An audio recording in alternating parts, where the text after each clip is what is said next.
యొక్క 134వ జయంతి సందర్భంగా దేశవ్యాప్తంగా ప్రపంచవ్యాప్తంగా ఈరోజు ఆయన యొక్క జయంతిని జరుపుకుంటున్నటువంటి పరిస్థితి మనందరం కూడా గమనిస్తున్నాం. అయితే ఆ రోజు ఉన్నటువంటి పరిస్థితుల్లో డాక్టర్ బిఆర్ అంబేద్కర్ గారి యొక్క ఆశయాలు, ఆయనకు పడినటువంటి ఇబ్బందులు అవన్నీ కూడా మనకు తెలిసినటువంటి విషయాలు. సరే, ఈ రోజు ఉన్నటువంటి పరిస్థితుల్లో బడుగు బలహీన వర్గాలకి ఒక ఆశా జ్యోతి ఎవరన్నా ఉన్నారంటే డాక్టర్ బిఆర్ అంబేద్కర్ గారు అని చెప్పి మనందరం కూడా తెలుసుకోవాల్సినటువంటి విషయం అని చెప్పి మీ అందరూ కూడా తెలియజేస్తున్నాం.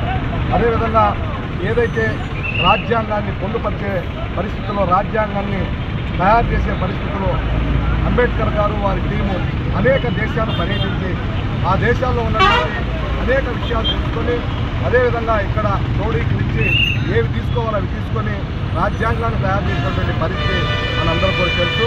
ఈ విధంగా తయారు చేసినటువంటి పరిస్థితి మనందరూ కూడా మనం స్మరించుకుంటూ ఈరోజు గౌరవనీయులు భారత ప్రధాని నరేంద్ర మోడీ గారు ఆయన యొక్క బాటలో, ఆయన యొక్క ఆలోచనలో ఈరోజు అనేక సంక్షేమ పథకాలు ప్రవేశపెట్టి ఈరోజు బడుగు బలహీన వర్గాలకి అందరూ కూడా ఇంటింటికి అందే విధంగా ఈరోజు ఏవైతే సంక్షేమ పథకాలు ఉన్నాయో అన్నీ కూడా బడుగు బలహీన వర్గాలకు అందుతున్నటువంటి పరిస్థితి ఆయన యొక్క ఆలోచన, ఈయన యొక్క సారథ్యంలో కొనసాగుతున్నటువంటి పరిస్థితి అందరూ.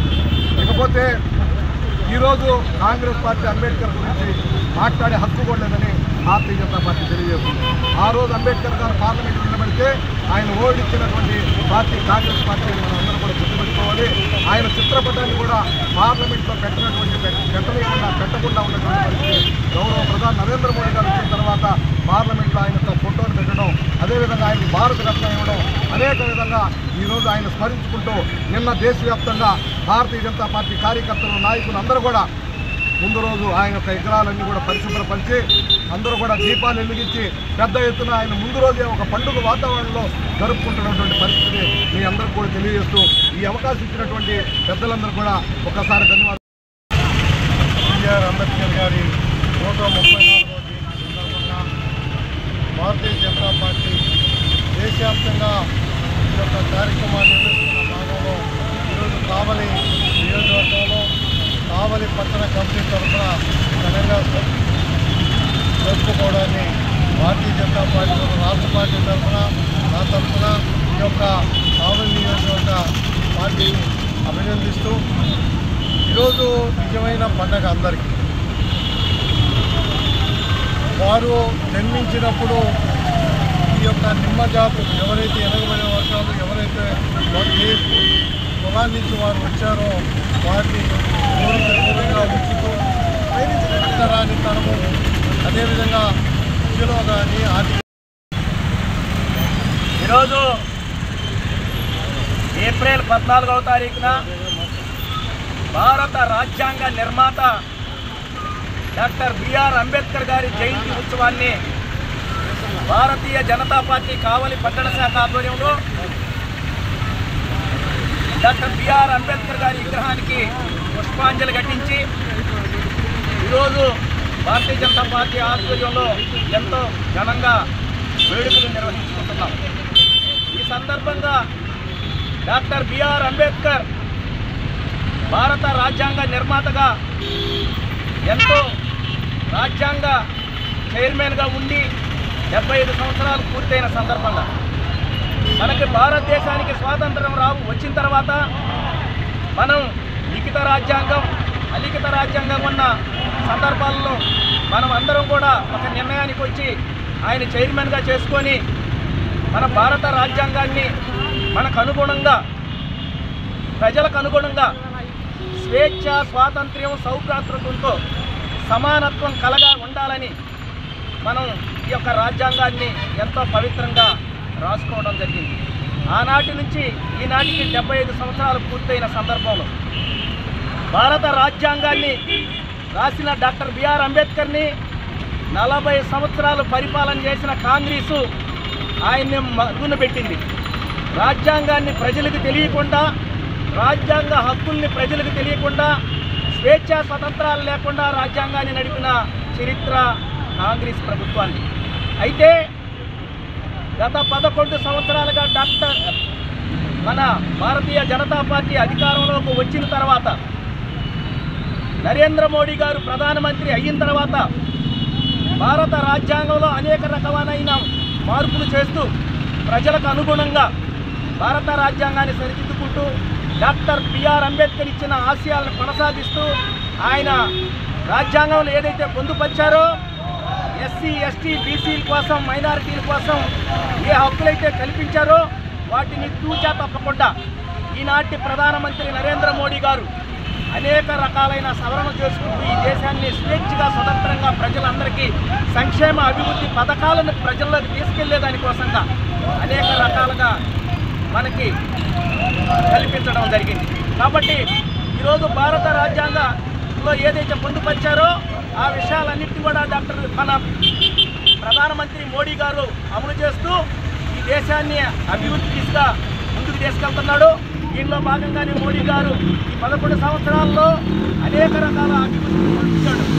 దీన్ ఉపాధ్యాయ గారు ఇచ్చిన అంత్యోదయ పథకాలని ప్రజల్లోకి తీసుకెళ్తూ పేద బడుగు బలహీన వర్గాలకి సంక్షేమ అభివృద్ధి పథకాలను ముందుకు తీసుకెళ్తూ దీనిలో భాగంగా దేశాన్ని అభివృద్ధి దిశగా వికసిత భారత్ వైపు అంబేద్కర్ జయంతి 134వ జయంతి దేశవ్యాప్తంగా ఘనంగా నిర్వహిస్తున్నారు. అంబేద్కర్ గారు నెహ్రూ సారథ్యంలో న్యాయశాఖ మంత్రిగా పనిచేస్తున్నప్పుడు కనీసం తనకు ముఖ్య ప్రాధాన్యత ఇవ్వలేదు, తను చెప్తున్న విషయాలు కూడా ప్రాధాన్యత లేదన్న ఉద్దేశంతో రిజైన్ చేసి పక్కకి వెళ్ళిపోయిన సందర్భంలో అంబేద్కర్ని పలు మార్లు కాంగ్రెస్ ప్రభుత్వం ఓడించింది. తను నెహ్రూ సారథ్యంలో వాళ్ళ ఇంటి పిఏని అంబేద్కర్కి ఎగనెస్ట్గా నిలబెట్టి అంబేద్కర్ని ఓడించిన పరిస్థితి మనం చూసాం. 14,000 ఓట్లతోటి అంబేద్కర్ గారు ఓడిపోయినారు. అది కూడా ఎలా జరిగింది అంటే 73,000 ఓట్లని లిస్టులోంచి తొలగించి అట్లా అక్రమంగా అన్యాయంగా అంబేద్కర్ గారిని ఓడించిన పరిస్థితి మనం చూసాం.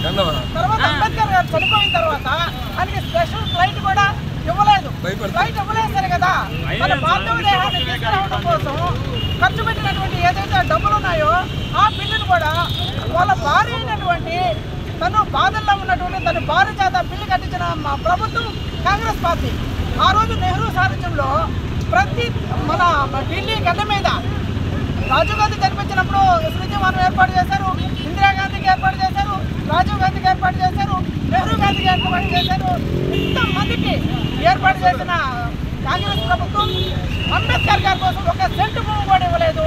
తన దహన కార్యక్రమాలకి ఒక సెంటు భూమి ఘనత నెహ్రూ తీసుకున్న అంత దరిద్రమైన కాంగ్రెస్ పార్టీని ఈరోజు ప్రజలు నమ్మే ప్రభుత్వం కాదు. ఇప్పుడు నరేంద్ర మోడీ గారు వచ్చిన తర్వాత అంబేద్కర్కి సముచిత స్థానాన్ని అనేది గౌరవాన్ని అనేది నిలబెట్టారు. ఆయన చిత్రపటాన్ని చేశారు. పార్లమెంటులో అంబేద్కర్ చిత్రపటాన్ని ముందు పెట్టిన తర్వాత మిగతా వాళ్ళని తీసుకురావడం జరిగింది. ఈరోజు దేశవ్యాప్తంగా కూడా అంబేద్కర్ కోసం నివాళులు అర్పించేదానికి 13వ తేదీ ప్రతి బొమ్మ దగ్గర శుద్ధి చేయడం అవుతుంది. స్వచ్ఛ భారత్ చేసాము, దీపాలు వెలిగించాము. దీపోత్సవ కార్యక్రమానికి అందరికీ నమస్కారం. ఈరోజు భారతదేశ చరిత్రలో అత్యున్నత వ్యక్తిగా భారతరత్నగా కొనియాడే డాక్టర్ బిఆర్ అంబేద్కర్ గారికి కావలి పట్టణ బీజేపీ శాఖ ఆధ్వర్యంలో ఘనంగా వారి 134వ వేడుకలను జరుపుకుంటున్నాము. ఈరోజు అంబేద్కర్ గారి గురించి కొన్ని విషయాలు ఈ సభా వేదికగా తెలియదలుచుకున్నాను. 1891 ఏప్రిల్ 14న జన్మించి 1956 డిసెంబర్లో వారి నిర్యాణం జరిగింది. వారి జీవితకాలం సుమారుగా 65 సంవత్సరాల చరిత్ర.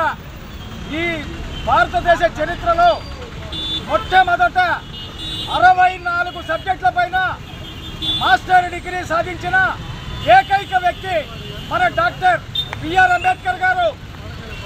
అట్లాగే 1915లో కొలంబియా యూనివర్సిటీ నుంచి మొట్టమొదట డిగ్రీ సాధించిన మొట్టమొదటి ఆసియా ఖండంలో మొదటి వ్యక్తి ఆయనే. చదువు పైన వారికి ఉన్న శ్రద్ధ, వారికి ఉన్న సమన్యాయ పరిధి, ప్రతి వ్యక్తికి సమాన హక్కులు కావాలని పరితపించి ఎంతో వారి ఆలోచనలతో భారతదేశ రాజ్యాంగాన్ని నిర్మించి భారతదేశ చరిత్రని ప్రపంచ పుటాల్లో ఎగురవేసిన వ్యక్తి. అటువంటి మహోన్నత వ్యక్తిని ఈరోజు మనం అందరం ఆదర్శంగా తీసుకొని నడవాలా. షాహూజీ మహారాజ్ 1920లో వారిని బొంబాయి నుంచి ఒక జట్కా బండి పైన ఊరేగింపుగా తీసుకొచ్చి 20,000 మంది సభ్యులు పాల్గొన్న ఒక మహాసభలో వారిని భారతరత్న డాక్టర్ బిఆర్ అంబేద్కర్ 134వ జయంతి సందర్భంగా కావలి శాఖ ఆధ్వర్యంలో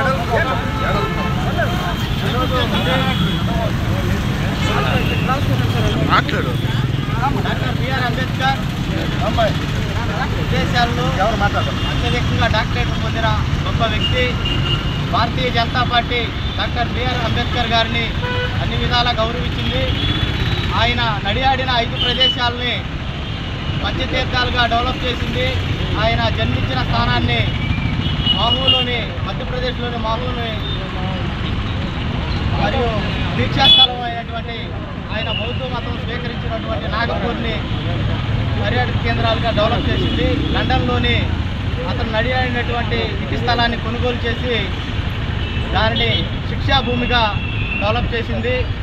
మరియు ఆయన మరణించినటువంటి ప్రదేశం ఢిల్లీలోని ఆయన ప్రాంతాన్ని, అలాగే ముంబైలో ఆయన చైత్య భూమిని కూడా ఇలా 5 ప్రాంతాలను కూడా డెవలప్ చేసింది. బీజేపీ మద్దతు ఇచ్చినటువంటి గవర్నమెంటే ఆయనకి భారతరత్న కూడా ఇచ్చిందని మనం గుర్తు చేస్తున్నాం. పార్లమెంట్లో ఆయన చిత్రపటాన్ని కాంగ్రెస్ ప్రభుత్వం వ్యతిరేకిస్తే స్వర్గీయ అటల్ బిహారీ వాజ్పేయి గారి సహకారంతో ఆయన చిత్రపటాన్ని పార్లమెంట్ హాల్లో పెట్టడం జరిగింది. 2015 వరకు నవంబర్ 26ని ఈ దేశం మర్చిపోయింది. నరేంద్ర మోడీ గారు అధికారం చేపట్టిన తర్వాత నవంబర్ 26ని రాజ్యాంగ దినోత్సవంగా జరుపుకుంటున్నాం. ఇలా అన్ని విధాలుగా డాక్టర్ బిఆర్ అంబేద్కర్ గారిని గౌరవించింది భారతీయ జనతా పార్టీ. డాక్టర్ బిఆర్ అంబేద్కర్ ఆశయాలకు అనుగుణంగా నరేంద్ర మోడీ గారు పరిపాలన సాగిస్తున్నారు. వారి ఆశయాలకు అనుగుణంగా భారతీయ జనతా పార్టీ పనిచేస్తుందని తెలియజేస్తున్నాం. ఇప్పుడు సీనియర్ నాయకులు బ్రహ్మ